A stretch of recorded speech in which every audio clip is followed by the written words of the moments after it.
One of my personal favourite short films is Paperman, an animated short released in 2012, directed by John Kahrs and produced by Walt Disney Animation Studios, that follows the story of an office worker who, after a chance encounter with a young lady at a train station, tries to reconnect with her through some unorthodox methods. And while its story is fun, what I adore most about it is how its direction takes that simple narrative through line of bringing things together to heart.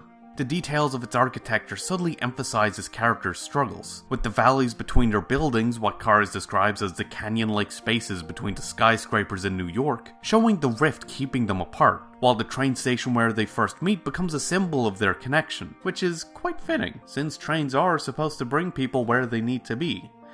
Usually, anyway. The contrast between deep shadows and bright lights across this black and white palette creates a rich gradient of monochromatic hues. Even its overall tone is defined by this disparity, burying itself in the aesthetics of a 50s-era city full of rigid mentalities, sharp corners, and even sharper suits, while also confronting those same stuffy ideals, and especially the businessmen who seem to embody them, with the whimsy of a Disney world, and how delighted they are to, out of the blue, end up with something so playful, how concerned they are about their work being taken away, or just how confusing the magical twist that takes hold of the short second half seems to be for them. It's a film defined by the artistic and tonal contrast that comes from bringing things together. But nowhere else is this more obvious than in its animation, which blends 2D and 3D in a way that highlights and heightens their respective strengths. The 2D line work giving greater clarity to the 3D shapes and shadows, and the 3D giving its 2D animation a greater level of depth and fluidity.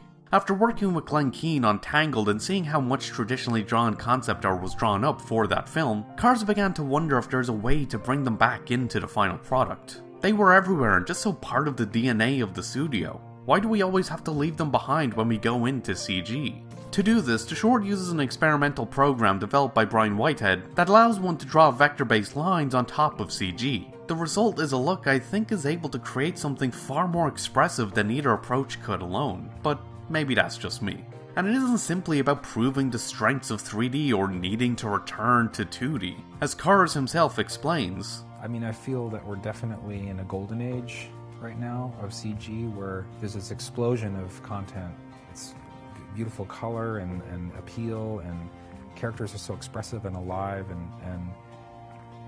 but as good as that is, there's part of me that believes that kind of stylized photorealism, it can't be the only way that computer animation can look. And considering the direction that CG animation has started to take since the release of this short, whether as the primary method of animation or as the secondary detail that strengthens everything else, that emphasis on trying to find a new way to approach the medium is, in retrospect, almost poignant, even if, ironically, the studio that produced it seems to be ignoring it.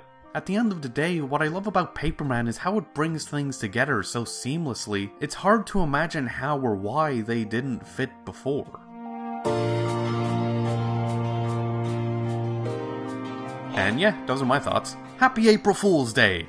Kinda. I want to make a quick vid for today, just because, and I had a few ideas for something more goofy, but at the same time, I also felt like since everybody's probably gonna be doing something memey or half ironic or something like that today anyway, it might be better for me to try and do something just genuine, you know? Really, it's just an excuse to ramble about something niche and that I don't think I'd be able to justify covering normally. Anyway, let me know what you think, if you agree, disagree, why your favorite animated short is, etc. And thanks for watching. If you enjoyed this and want to see more, then check out my last video, where I talk about what I think makes animated music videos such a unique art form. Or watch me ramble about my top things of winter 2019. And don't forget to like, comment, share, and of course, subscribe to come fly with me. Hit the bell, stay notified, follow me on Twitter for more updates, ramblings, and poor attempts of humor, and hopefully, I'll see yous later.